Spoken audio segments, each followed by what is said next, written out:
বন্ধু 6 দিন দিল্লিতে ঘুরে আসি। দিল্লি একটা খুব সুন্দর জায়গা হয়েছে, চল যাই। চল তাহলে যাওয়া যাক।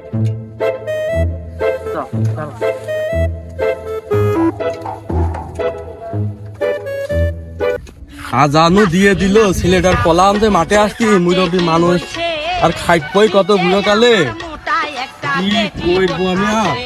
ছেলেটার কলাম যে মাঠে আসবে একটু ঘাসের বস্তাটা নিয়ে দাও, ছাগলের জন্য ঘাস কাটতে আলো। ও বাবা, ও আমার বাবা শেষ করে বলা গেছে। এই রে চাচার বলে শেষ করে ফেলেছি।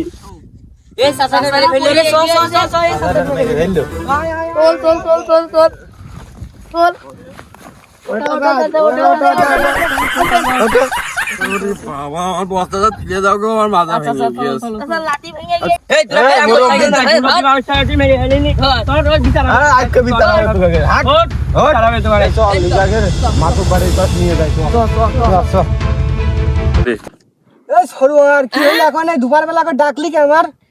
আমাদের গোপাল স্যার পুঙ্গার সাইকেল ফেলে দেখো এই দুই ছোড়া,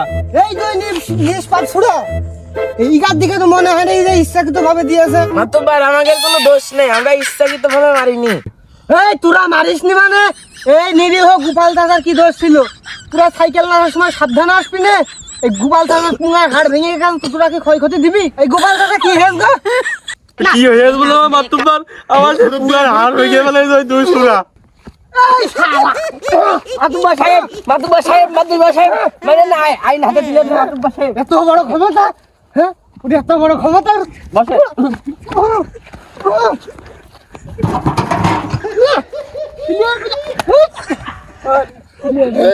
মানে ছেলে পেলে বেশি বুঝে।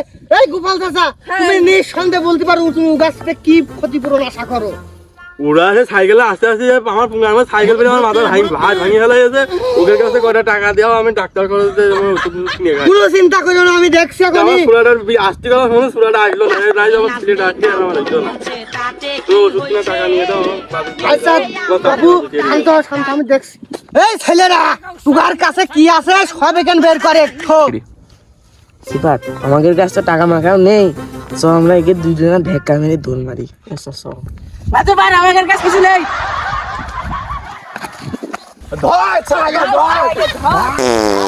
এই শালা ছেলে পেলে এত বড় ক্ষমতা রে!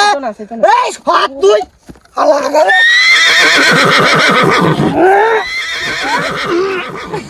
ওরে মুন্না তুই টাকা এই শালা মাতুব্বার আমি খুশি হয়েছি, আমার পাশার সাইকেল দিয়ে দিলে তুমি বাস ঢুকে দাও, আমি তোমার বিচারে খুব খুশি।